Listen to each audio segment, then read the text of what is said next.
understanding, enter into, an English phrase explained.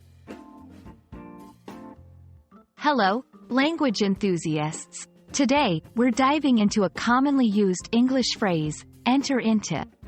This phrase can be a bit tricky for English learners, but fear not.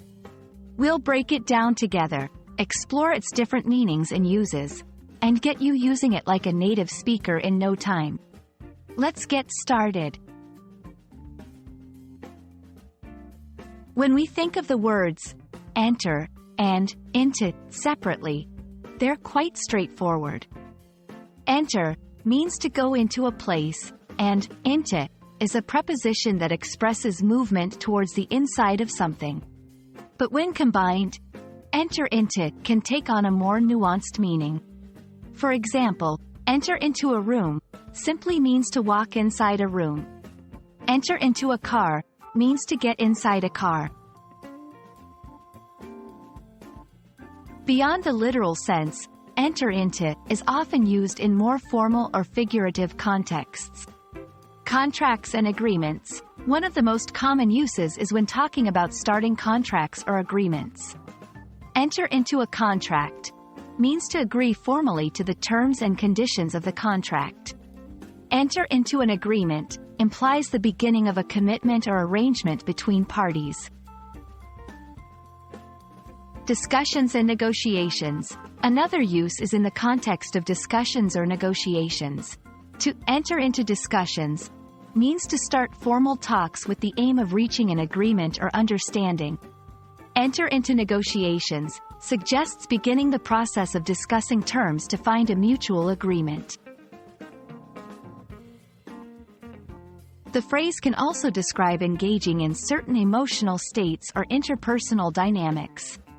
Emotional states. Enter into the spirit of something means to get involved with enthusiasm and energy. To enter into the mood of an occasion suggests adopting the feeling or tone of that event. Relationships. Enter into a relationship indicates the start of a romantic or significant social connection with someone. Phrasal verbs are a vital part of English, and enter into is no exception. However, unlike many phrasal verbs, enter into doesn't change meaning dramatically when used in different contexts. Enter into something is generally about starting or beginning something that is seen as an ongoing process or state. Using enter into correctly involves recognizing the context. Here are a few tips. In formal writing, reserve enter into for contracts, discussions, and negotiations. For emotional states or events, feel free to use it to describe participation or the beginning of these states. With relationships, it's a more formal way of saying starting a new relationship.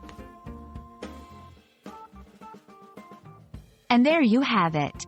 We've entered into the world of the phrase, enter into, exploring its meanings and uses. With this knowledge, you'll be able to confidently use this phrase in various situations. Keep practicing, and soon, enter into will be a natural part of your English vocabulary. Thanks for watching, and happy learning!